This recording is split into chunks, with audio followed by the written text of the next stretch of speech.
Some of our days are so long, they're beginning very early and sometimes ending late, and I'm not able to keep up with our videos. But this next stop is the National Shrine of Our Lady of Good Help in Champion, Wisconsin. This is the only regionally approved Marian Apparition in the United States of America. I had the privilege of coming here 7 years ago, and as I returned this year, it was amazing how much progress has been made at the site of the shrine. When I came, it was very, very humble, and it's still humble, but you can see how much they're doing to grow it. What has happened? Mary appeared to a young woman named Adele in a farming community in Wisconsin. Ultimately, Mary would give her the message and gave her the mission to catechize the children. Adele began, and a religious community of other women was formed. All these crutches show the miracles that have happened with people requesting favors from Our Lady of Good Help. So we see this image of Our Lady. This was how she appeared to Adele. So you're seeing some of the images of how she appeared to Adele. And the message, the first great miracle you could say was when the giant fire happened, which was at the same time of the Chicago fire, but was even more than the Chicago fire.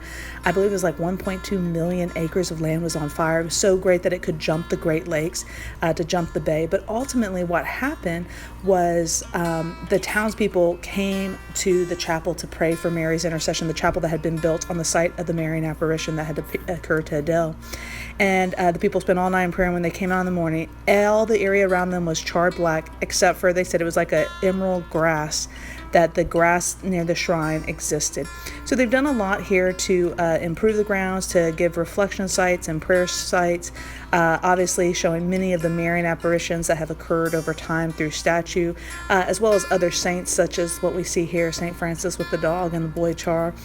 This was the building that then was built that the sisters stayed at, where the children came to be catechized. This is some of the original floor there. We can see what it would have looked like in the olden days in 1885, and in all honesty, when I came, that was very similar. So as far as the simplistic look that you see, this was the statue that they used representing the image of Mary. At the back there, they have a reliquary wall, but this was the two trees that were. These are two of the trees that was in between where Mary appeared to Adele, and that's where they built the altar over. We had the blessing of going for Mass and confession, and it was beautiful that the priests there were really focused on being priests, pilgrim priests, and it was a beautiful confession. It was a beautiful Mass and a homily that reminded me of my calling and what God is inviting me to do, and what I want to do, to live in union with His will, to strive for holiness, and so it was really a beautiful pilgrimage that we had the opportunity to do, and I'm so grateful that they provided Mass, confession, as well as exposition of the Blessed Sacrament. So once again, they've grown a lot, and let us ask Our Lady of Good Help, pray for us.